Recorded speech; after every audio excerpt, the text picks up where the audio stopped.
नहीं, आज वह एक गठरी में बदल गए अपने बूढ़े को कोरी रोटियां नहीं देगी। वो मन में सोचती है कि आज जो है बूढ़े को मैं कोरी रोटियां, सिर्फ रोटियां नहीं दूंगी। माटी बेचने से हुई आमदनी से उसने एक पाव प्याज खरीद लिया। ने क्या किया, जो पैसा मिला था उसको, उससे एक पाव प्याज लिया और प्याज को कूटकर वह उन्हें जल्दी जल्दी तल लेगी। मन में सोचती है कि वो उसको कूटकर तल देगी और बूढ़े को अपने पहले रोटियां दिखाएंगी ही नहीं, सब्जी तैयार होते ही परोस देगी। उसके सामने 2 रोटियां, अब वह 2 रोटियां भी नहीं खा सकता। एक ही रोटी खा पाएगा या हद से हद 1.5। अब उसे ज़्यादा नहीं पचता है। बाकी बची 1.5 रोटियों से माटी वाली अपना काम चला लेगी। एक रोटी तो उसके पेट से पहले ही जमा हो चुकी है। मन में यह सब सोचती, हिसाब लगाती वह अपने घर पहुंच गई। उसके बूढ़े को अब रोटी की कोई ज़रूरत नहीं रह गई। माटी वाली के पाँवों की आहट सुनकर हमेशा की तरह आज वह चौंका नहीं। जो बूढ़ा था, जो डेली चौंकता था माटी वाली के आते ही, आज वो चौंका नहीं। उसने अपनी नज़रें उसकी और नहीं घुमाई और ना ही उसने अपनी नज़रें घुमाई। घबराई हुई माटी वाली ने उसे छूकर देखा।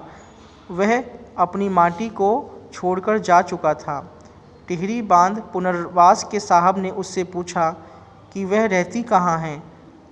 तुम तहसील के अपने घर का प्रमाण पत्र ले आओ। उसने बोला कि तुम अपने घर का जो है कागज़ वगैरह ले आओ। मेरी ज़िंदगी तो इस शहर के तमाम घरों में माटी देते गुजर गई साहब। तो उसने क्या बोला कि मैं तो सिर्फ माटी देते पूरा जीवन गुजार दी। माटी कहाँ से लाती हो? उसने फिर पूछा, माटी कहाँ से लाती हो? माटी खाने से लाती हूँ माटी। वह माटा खाना चढ़ी है तेरे नाम? उसने पूछा, क्या वो माटा खाना तेरे नाम पर है? अगर है तो यह तेरा नाम लिख देते हैं। माटा खाना तो मेरी रोज़ी है साहब। बूढ़ी ने कहा कि ये तो मेरी रोज़ी है। बुढ़िया, हमें ज़मीन का कागज़ चाहिए, रोज़ी का नहीं। तो उसने क्या बोला कि हमें तो ज़मीन का कागज़ चाहिए।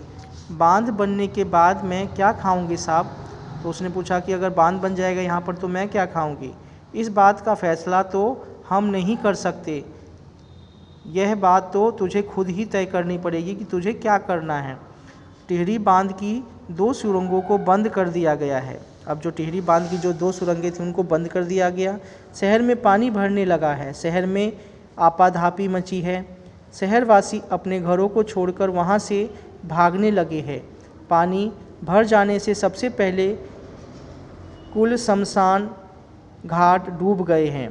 जो शमशान घाट है वो भी डूब गए हैं। माटी वाली अपनी झोपड़ी के बाहर बैठी है और गांव के हर आने जाने वाले से एक ही बात कहती है, जा रही है, गरीब आदमी की शमशान नहीं उजाड़ना चाहिए।